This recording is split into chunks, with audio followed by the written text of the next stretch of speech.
everyone, Zellerant here, and for today's video on Umamusume, we're going to be talking about the next upcoming Uma, that is Fuji Kiseki. Now, we have not gotten the confirmation on the October timeline yet, as they usually give that at the very end of the month, and which we've seen in the prior 2 months.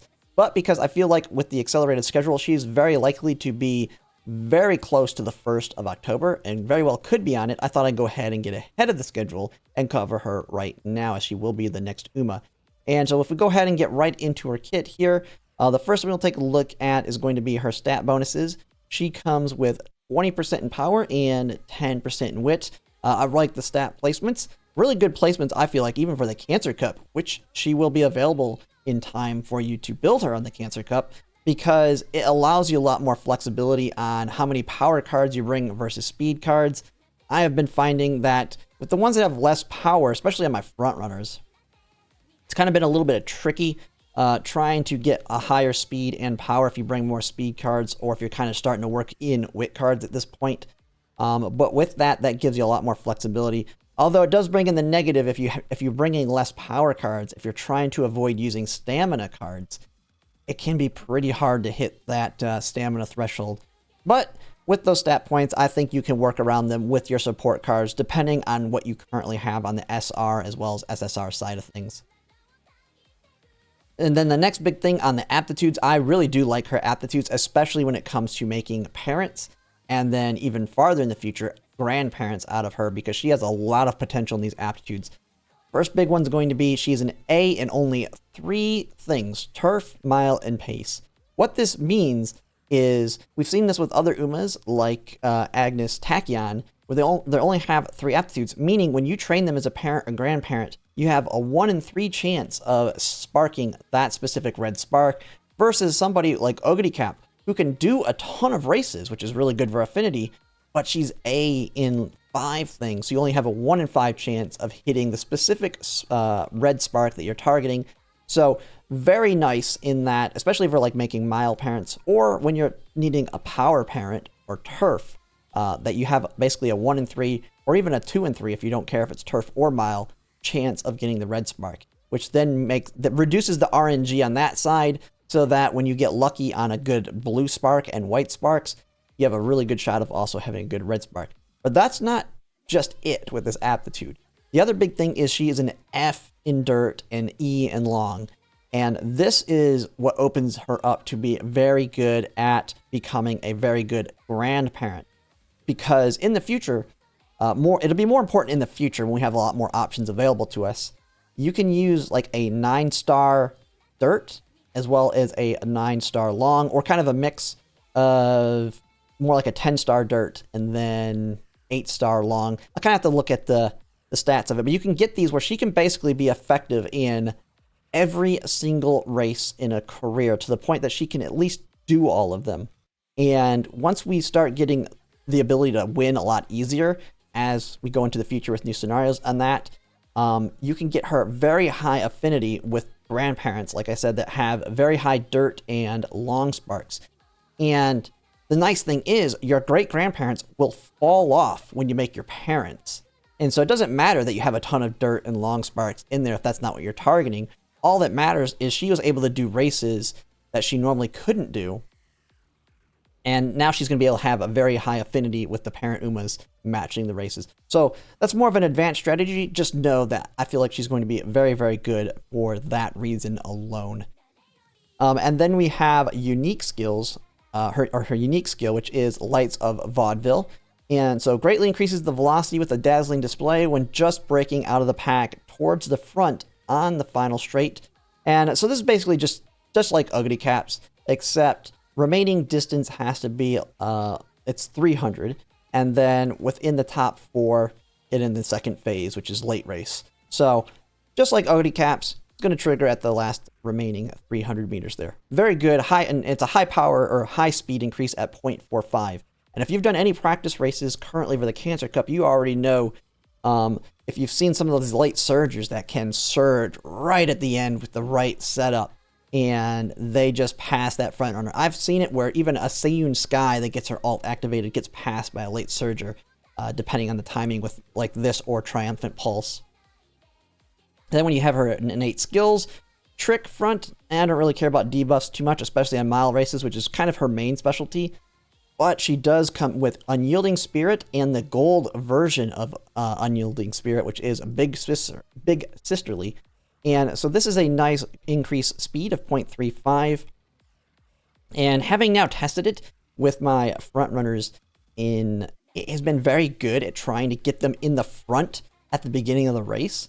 Any kind of little speed boosts to try and push that first place in the front before the no pass zone hits is very, very good. And this one's really strong for that. And while she's not naturally a front runner, I feel like this is something, if you wanted to, if you got her, that you could use to build her as a front runner for the Cancer Cup. Something a little bit unique, not what she's mainly built around, which is pace, because she has a lot of pace stuff built into her.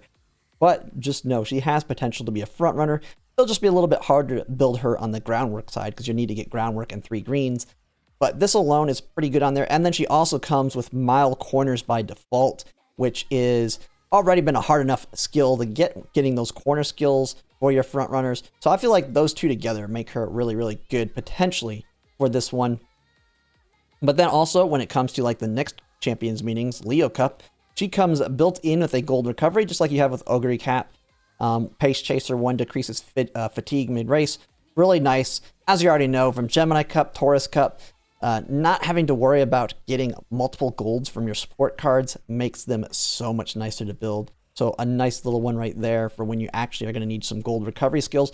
Also has the potential, if you want to build her like as a Pace Chaser for the Cancer Cup here. One thing people are not really thinking about, especially if you're trying to get high speed, high power, and high wit, we're all telling you to target that 600 stamina.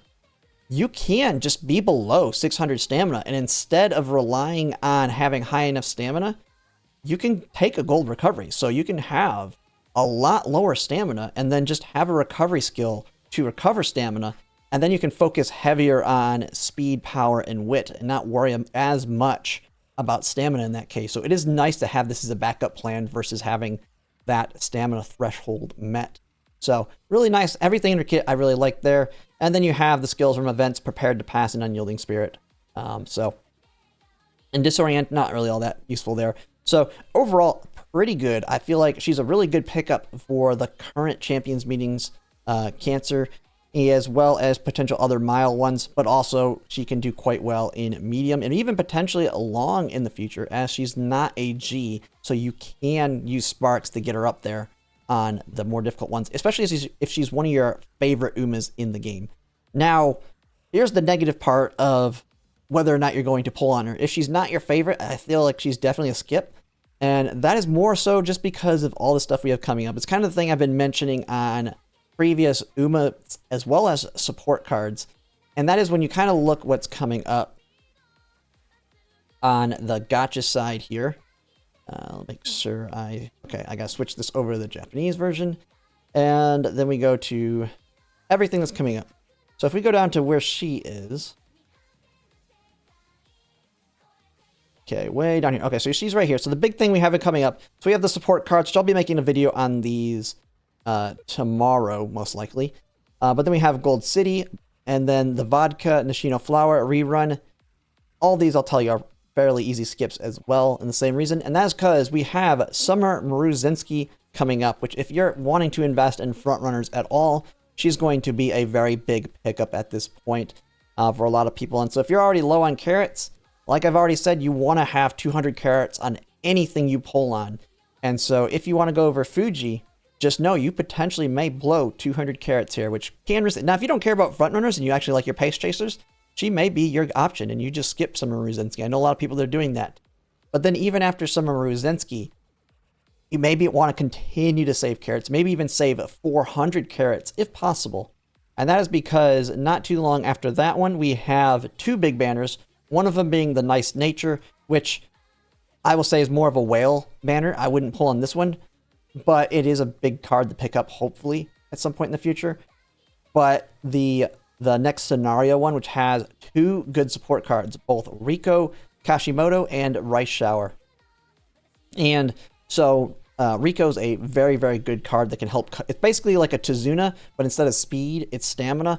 And she's very good in the next scenario because she's one of the link matches for it, alongside Rice Shower on the power card, and Rice Shower coming with Swinging Maestro built into her kit.